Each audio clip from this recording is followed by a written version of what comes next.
Nagkakagulo yan, nag-away. Ano ba yan?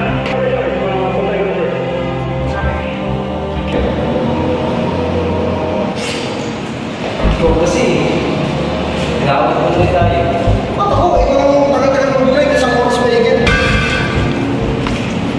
Nilip ka ata eh. Hindi ako ninilit. Ginagawa ko yung trabaho ko. 30 minutes yung break time natin. Next time, kung mag-break time ka, 30 minutes lang. Yan ang usapan. Yan yung ano ng rules natin. May trip lang naman ako eh. Kuyat kasi ako kagabi. Kahit na, sa trabaho naman tayo. Sir, Proceed.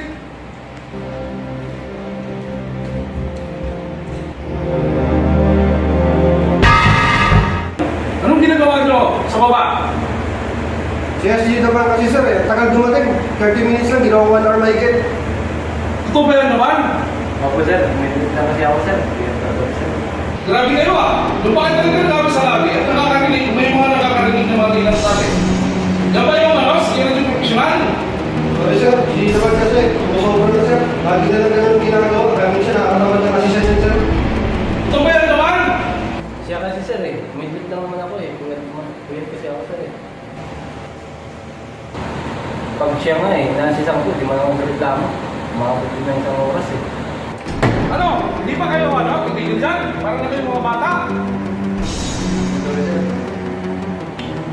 Grabe kayo ah. Pinamainit yung ulo ah.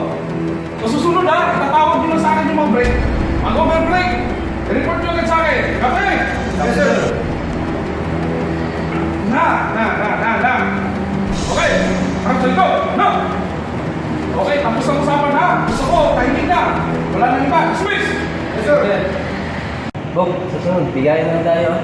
Yung ba? Pasensya. Pasensya na lang. Sir. Ikaw kayo dito ah. Naiblad nga akong mga buwisit na yun eh. Malit na problema, pinag-awayan pa. Oh. Salamat ha. Kasi, may mga siguro ulit dyan, sabihin ko sa'yo, pero huwag mong magitin ako Oo naman.